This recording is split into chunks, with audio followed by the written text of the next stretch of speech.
Okay, good morning, everybody. It's 11:30. We're going to start the webinar. So I just want to welcome everyone to the first quarterly webinar for Secure Planning Group in 2025. My name is Josh Rothbard. I am an advisor at Secure Planning Group. I've been an advisor with SPG for almost 10 years and look forward to presenting this webinar to you all.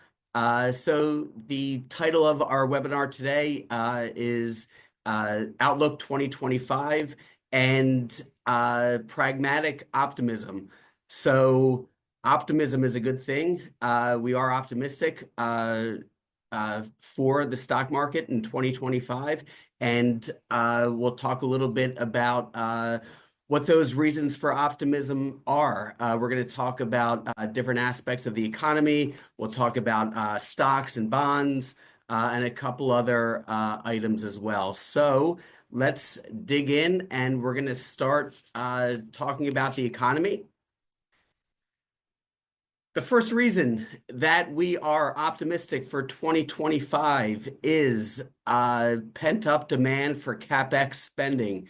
CapEx refers to capital expenditure, the amount of money that businesses outlay to support themselves. So it's pretty typical in an election year that a business owner may want to wait until after the election to start spending money. And that was certainly the case in 2024.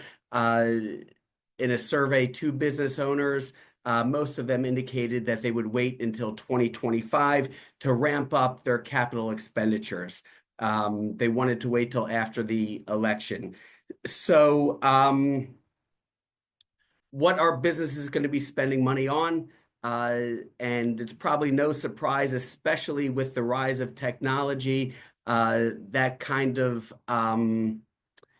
lends itself to the need to spend on power structures, communication structures, equipment spending. And you can see in this slide here that over the past few years, more and more companies have spent more money on research and development, and that has certainly become a higher percentage of GDP. And we think that's going to continue in 2025.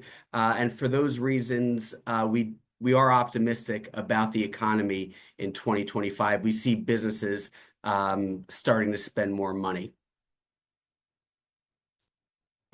This next slide certainly provides reason for optimism.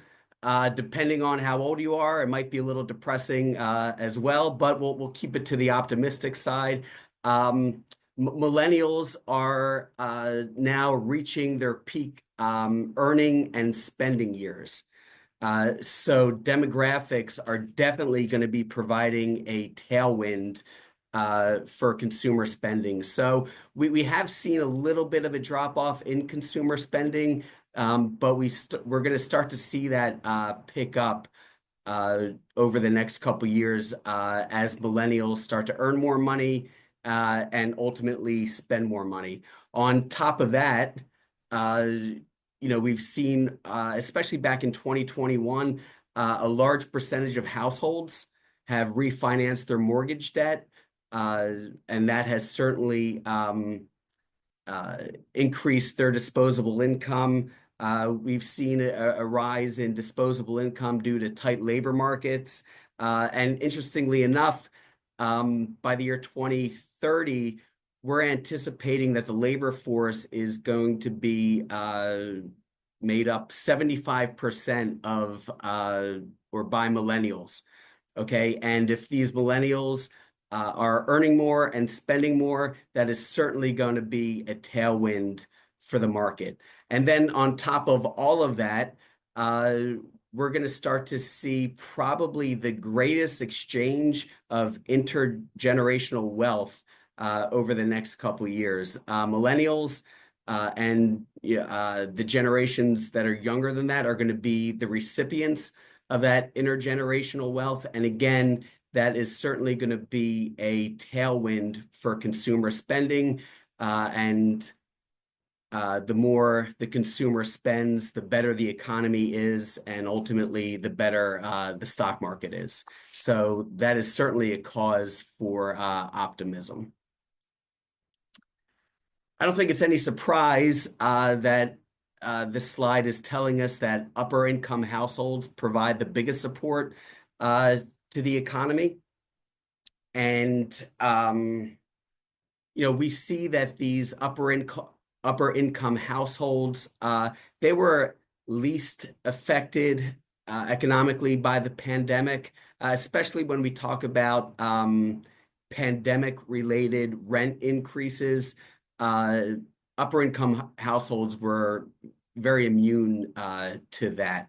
On top of that, we could be expecting tariffs to come into play in 2025.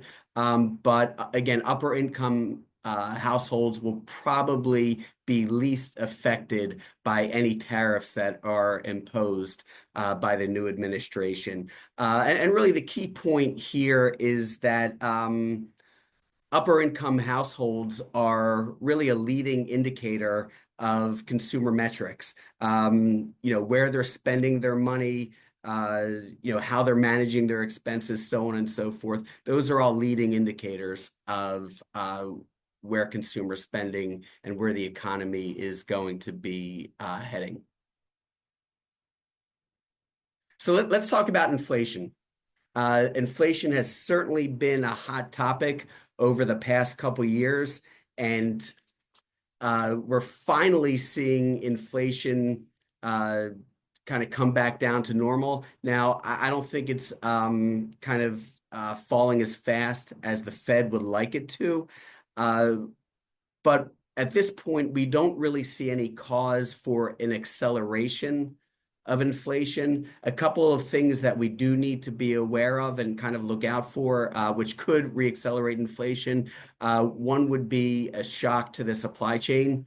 And that was certainly one of the reasons why we saw a lot of inflation around the pandemic. It was that shock to the supply chain. Another issue that we need to be aware of is tariffs. If we see an extreme tariff policy, that could certainly reaccelerate inflation. At this point, though, we don't see an extreme tariff policy coming to fruition, and we certainly don't see any reason why there would be a shock to the supply chain. So if inflation is coming down, that will certainly be helpful for the overall economy and the markets. A couple of sticky areas that have kind of kept inflation a little bit elevated, and for the reason that we haven't been able to get down to that 2% preferred level yet. That's where the Fed would like to see it. One, medical care services have certainly kept inflation a little bit elevated. Insurance markets have kept inflation elevated. In terms of inflation and Fed cuts, which we'll talk about more on the next slide, but even though we are kind of in a sluggish route back to that 2% inflation, we are anticipating that the Fed will most likely make 4 25 basis point cuts in 2025. So something to keep an eye on there. So let's talk about stocks. Obviously, this is an area of keen interest to most of us. As the stock market does better, our overall net worth does better. So let's talk about where we see the stock market going in 2025 and talk about some of the reasons why we're optimistic. So the first reason it is more probably technical than anything else, but year 3 tends to be good for bull markets. That is bull markets that make it to year 3. So I know back in the beginning of 2022, it would seem more of a pipe dream, I guess, that uh, an upcoming bull market could last for 3 years. But on October 12th of 2024, that was the second anniversary of the current bull market. So we did reach a year three, and you could see that the first 2 years were pretty fruitful in terms of stock market returns. And really, the reason behind that is because the economy has been surprisingly resilient. We are seeing unwavering trends in technology, which have led to kind of what we talked about before, the need for more corporate spending. We've seen very strong earnings as well. And for these reasons, along with the Fed cutting rates, for these reasons, that's really what's driven the bull market for the past couple of years, and why we think that the bull market will certainly continue. From a technical standpoint, history certainly suggests that a bull market that has made it to its second anniversary has a really good chance of making it to its third anniversary. And you can see on this slide here that more times than not, when a bull market has reached year two, it has gone on for a third year as well. Now, we do see that the returns in year three have been a little muted. The average in year one, you can see, is 40% down to 14. Year three is about 5%.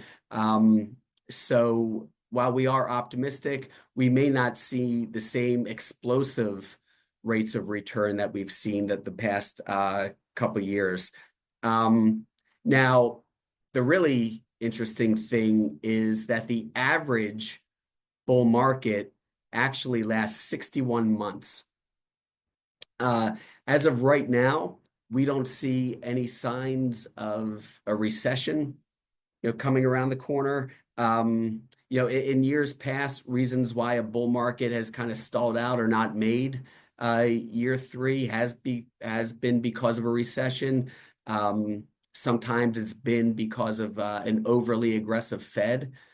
Back in 1987, the bull market kind of came to a crashing halt, no pun intended, because of excessive speculation. So right now, we don't really see signs of any of those things: recession, aggressive Fed, over speculation. So we are optimistic that even though we might see muted returns in year three, that this bull market really does have a chance to extend itself beyond year three.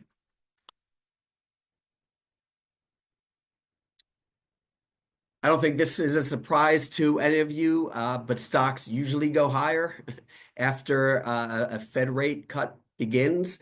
We've probably had one of the longest Fed pauses over the past few years, but the Fed finally did cut rates back in September and November. The question now is, how many more cuts are we going to see to support the economy?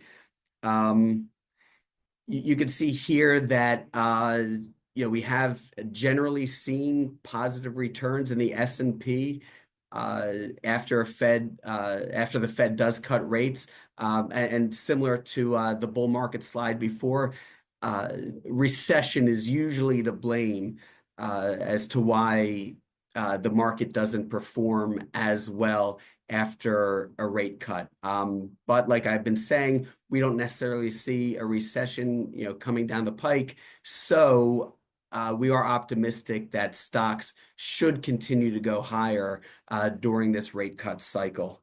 Even though we expect stocks to go higher, that doesn't mean we're not going to see any volatility. So you can see very positive returns on this slide in 84, 89, 95.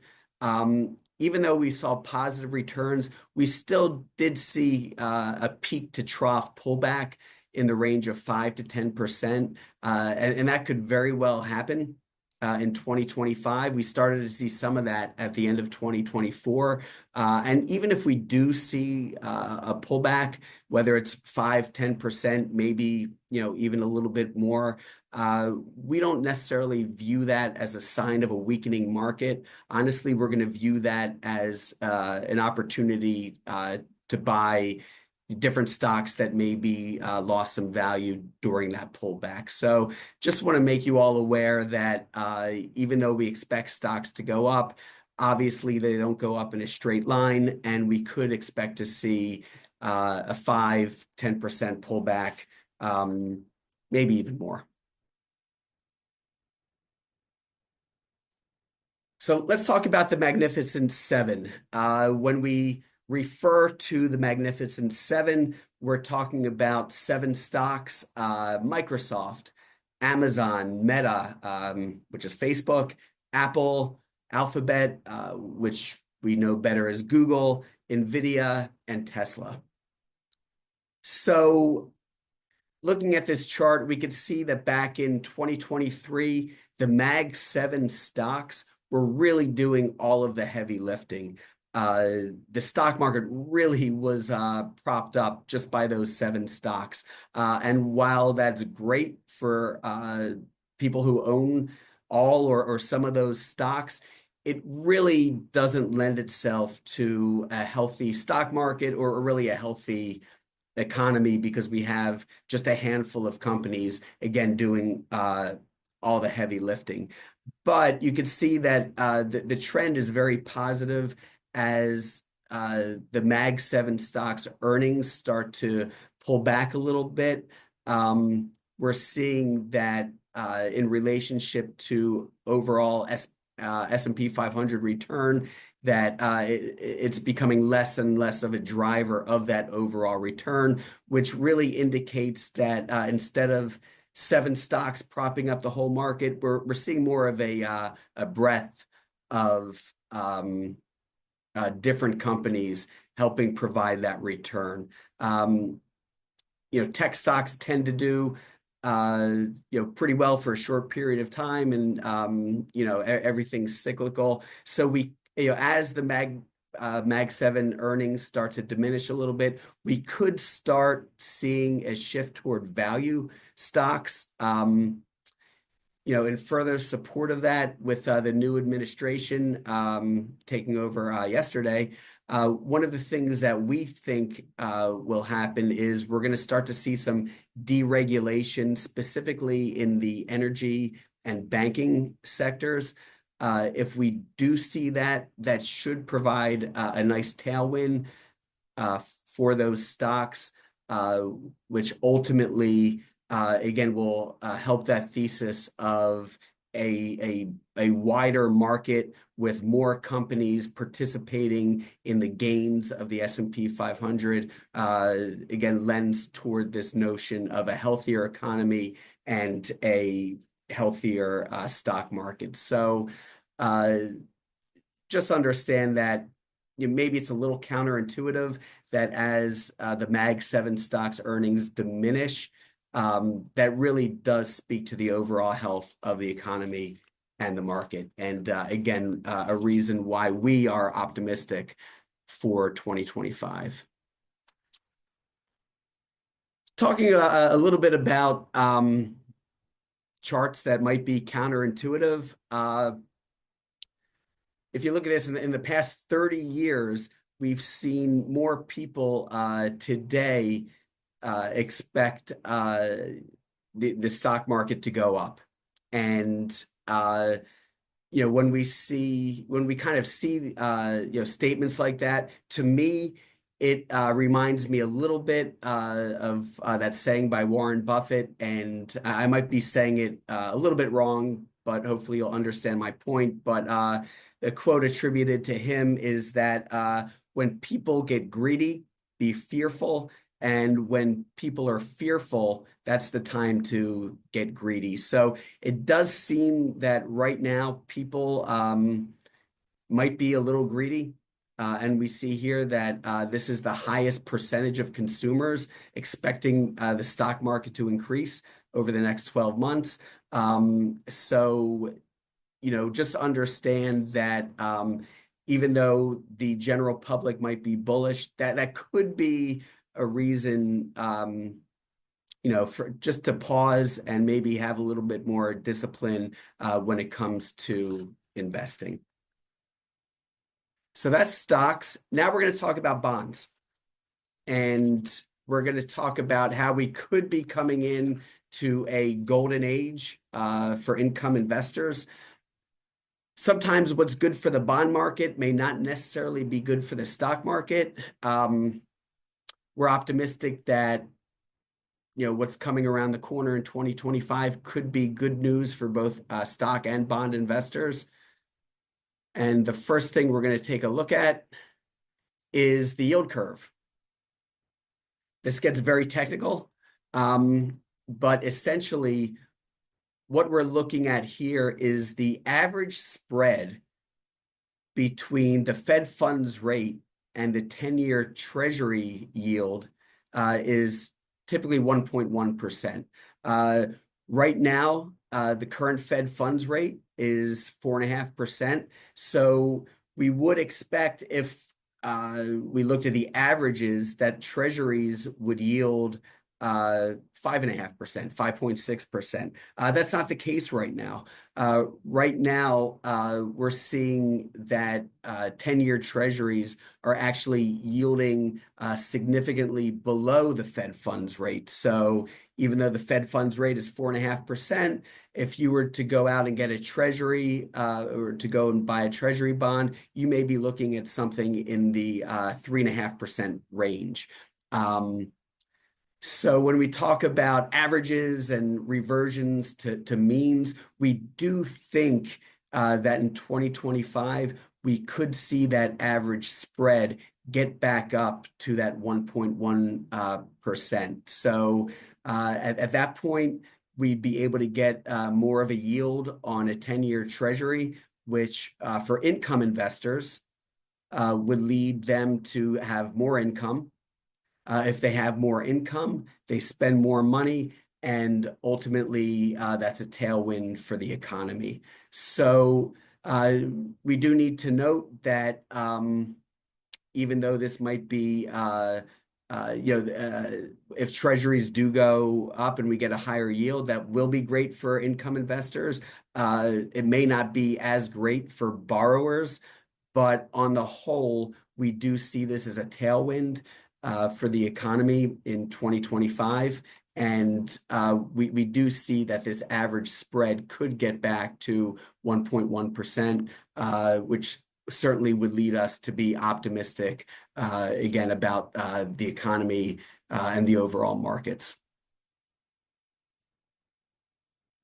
These next two slides are kind of interesting because of the fact that, hey, can an investor demand a higher yield?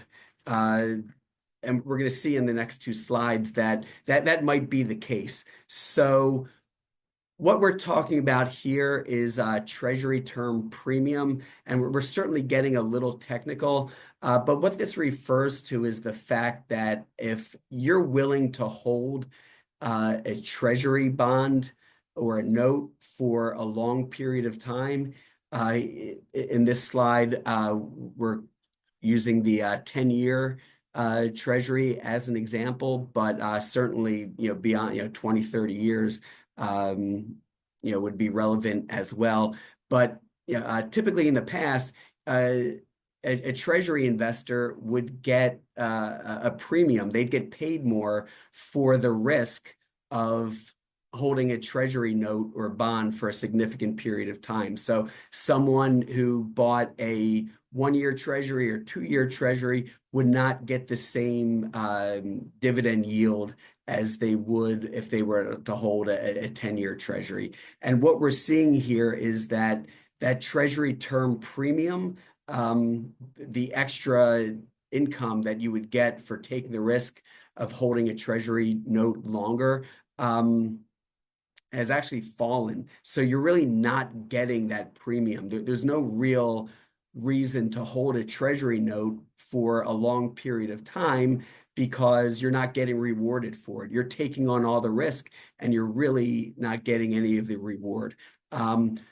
However, we do see that this is starting to trend back up, and we think in 2025 we could see those treasury term premiums get back to what their average was prior to 2015. And that average, while it's certainly not a straight line, that average was about an additional 1.35%. So if investors are getting a little extra juice on the dividends from their treasury holdings, again, that'll create more income for them. That will create more consumer spending, and that will create a tailwind for the economy. Talking about treasuries and talking about debt, we have certainly have read about this and seen this on the news. Our country is in debt. That's not a surprise. The government issues treasury securities to make up for that shortfall. And we expect that the debt will continue to grow or at least stay the same over the next administration. And we see those deficits running from anywhere from 5 to 7% of GDP. So if we're going to continue to run at a deficit, the Fed is going to need to continue to issue, the Treasury Department is going to need to issue more Treasury securities to finance that debt. What's going to be interesting is that in 2025, there's $6 trillion of Treasury debt that's expected to be retired.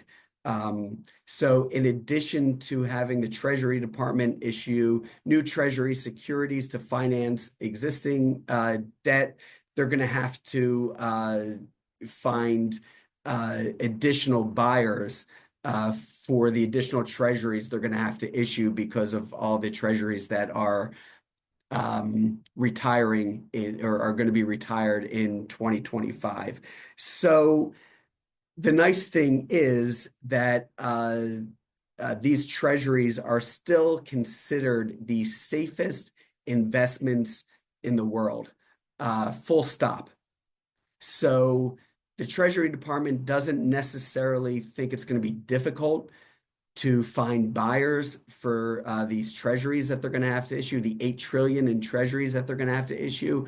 However, to do that, they may have to make the terms of these treasuries a little more attractive, meaning that the interest rate, the dividends are going to have to be a little bit higher. So again, as we talked about in the last couple slides, if we see higher yields on treasuries, that's going to increase income for income investors, which will ultimately or hopefully get rolled back into the overall economy through consumer spending. So that's something that we're going to keep an eye on. Next, we're going to talk about alternative investments. And the first thing we're going to talk about, again, is a little bit of a technical discussion into stock dispersion. Stock dispersion really kind of refers to the breadth of companies that are participating in the upward trend of the market. So you can see back in 2020, and we talked about this on the Mag 7 slide, that there wasn't a lot of dispersion. Again, the stock market was really, really driven by a handful of companies. We do see that subsiding, and because of uncertainty with new policies that could be enacted by the new administration, we're going to see, we should see in terms of portfolio allocation, investments by portfolio managers into a wide range of companies as opposed to just a handful of companies. And like we talked about before, the more companies that participate in earnings growth relative to the S&P 500, the healthier our economy is going to be, and ultimately the better the stock market is going to do. So because we are seeing that wider dispersion, that gives us reason to be optimistic about where the market and the overall economy is heading. So this slide, multi-strategy, really kind of what we're talking about essentially is hedge funds, more or less. So as opposed to a mutual fund or an ETF, which invests your money into a basket of stocks or ETFs, we're seeing that these hedge funds are really kind of spreading out their investment money a little bit, and they're allocating their money to places more than just the stock market. So whether that be, corporate real estate, residential real estate, whatever it may be, crypto outside of just your traditional stocks and bonds. And again, this kind of continues the theme that as more money is allocated to different parts of the economy, as opposed to just one small sliver, that should add to the overall health of the economy and the upward trend of the stock market. So again, with alternative investments and seeing a wider allocation of those investment dollars, that will lead hopefully to a healthier economy. Let's talk about what's going on in the world. Only one slide on this. You can see this is just the past 5 years. COVID, obviously, we had election uncertainty early in 2022. Russia walked into Ukraine. We had a technical recession toward the end of 22. And then more recently, Hamas attacking Israel. There was an assassination attempt on Donald Trump. And we've seen some more belligerent behavior from China, in regards to the relationship with Taiwan. So all of those events are excellent reasons to not invest your money in the stock market. However, the S&P 500, the overall stock market is very, very, very resilient. And this is just the past 5 years. I remember when I first came into this industry, I've been an advisor for 25 years, but I remember coming in right at the tech bubble. And then shortly after that was 9/11. All those reasons were really valid to not want to invest in the market, but the market is resilient, and despite all of those events, it continues to rise. So even though we're keeping our eye on what's going on in the world, as an investor, sure, we may see short-term pullbacks due to geopolitical events, but ultimately we've seen that the longer you stay in the market, the greater chance you have for success. We're going to finish up talking about commodities as well as the US dollar. And we're seeing commodity prices soften. So what are commodities? Commodities are things like wood, copper, precious metals. If you're a fan of the movie Trading Spaces, Trading Places, orange juice could be a commodity. So we're seeing commodity prices come down. Commodity prices were fueled in the early 2000s by significant growth, significant infrastructure growth in China or by China. And, as growth in China has slowed, we are starting to see commodities, the price of commodities come down as well. So as the price of commodities fall, that could certainly spur spending, whether it be in construction, infrastructure, but as those commodities become cheaper, ultimately that will provide a tailwind to the market as the cost of doing business comes down. Okay, we're going to finish up on currencies. We have one slide on the dollar. I remember, I guess it was a couple years ago, there started to be some worry that the dollar would lose its place as the dominant currency in the world. People were concerned that China's currency may replace the dollar as the currency used for international trade. However, over the past couple years, because the United States has seen solid economic growth, especially compared to other developed countries, that has certainly propped up the dollar. In addition, moving forward, sure, there's going to be uncertainty about the trajectory of inflation. There's going to be gradual easing from the Fed, ideally, and we're going to see some positive interest rate differentials like we talked about in the bond slides. All those things are going to help prop up the dollar, and we expect the dollar to remain the most stable and dominant currency in the world. And again, if that's the case, that will certainly provide a tailwind to the economy.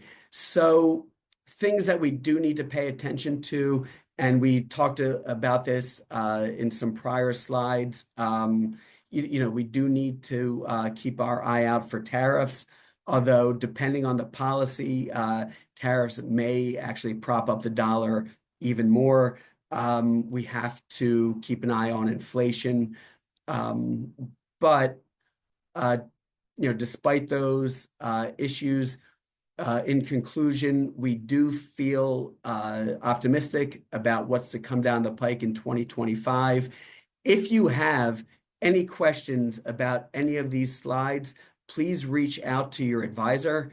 They would be happy to talk to you more in depth about how some of these issues can affect your portfolio and your overall financial plan. So this brings us to the end of our webinar. We have a couple disclosures. We have a couple definitions. I want to thank everybody who joined us on this webinar. Again, this was our first one in 2025. Be on the lookout for more invitations, not only for our webinars, but also for the various events that we put on for our clients. We're looking forward to a very successful 2025, and we look forward to seeing all of you as well. And like I said, if you have any more questions, feel free to reach out to your advisor.